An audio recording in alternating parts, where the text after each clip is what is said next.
Download the Z5 app now.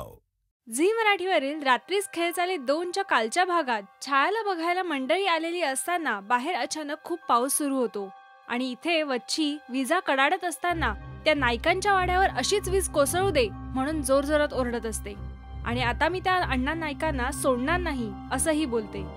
बराच वेळ होऊनही अण्णा येत नाही म्हणून पाहुणे आपण बोलणी चालू करून देऊ असं म्हणतात. माधव त्यांना काही बोलण्याच्या बहाण्याने गुंतवून ठेवतो. तेवढ्यात इंदू दत्ताला अण्णांना शोधायला पाठवते. इकडे पाटणकर अण्णांना पाऊस आहे त्यामुळे बरं झालं तुम्ही इथे घरी चालात आणि आता जेवूनच जा असं सांगतात आणि शेवंता त्यांना इतक्या पावसात जाऊ नका असं सांगून पाटणकरांनी सांगितलेल्या भविष्यवाणीची आठवण करून देते. शेवटी अण्णा थांबतात आणि जेवण करून घेतात. इकडे माधव पाहुण्यांसमोर छायाचे भरभरून कौतुक करत असतो. तेव्हाच छाया चहा आणि पोहे घेऊन बाहेर येते. तिला बघून तो मुलगा ती बाहेर काय काय कारनामे करते आणि ती कशी आहे ते आपल्या आईवडिलांना सांगतो. त्यावरून त्यांच्यात बराच वाद होतो.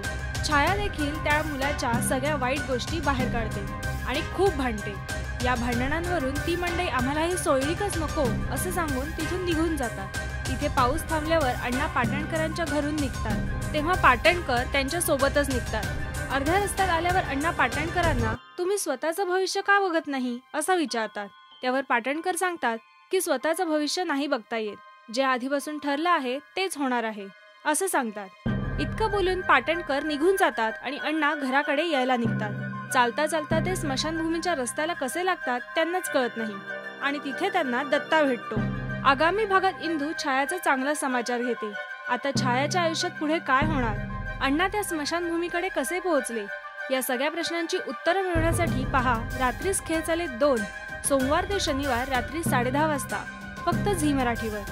आणि मराठी टेलिव्हिजन इंडस्ट्रीमधील ताज्या घडामोडी ऐकण्यासाठी आणि पाहण्यासाठी सबस्क्राईब करा राष्ट्रीय मराठी शोबज.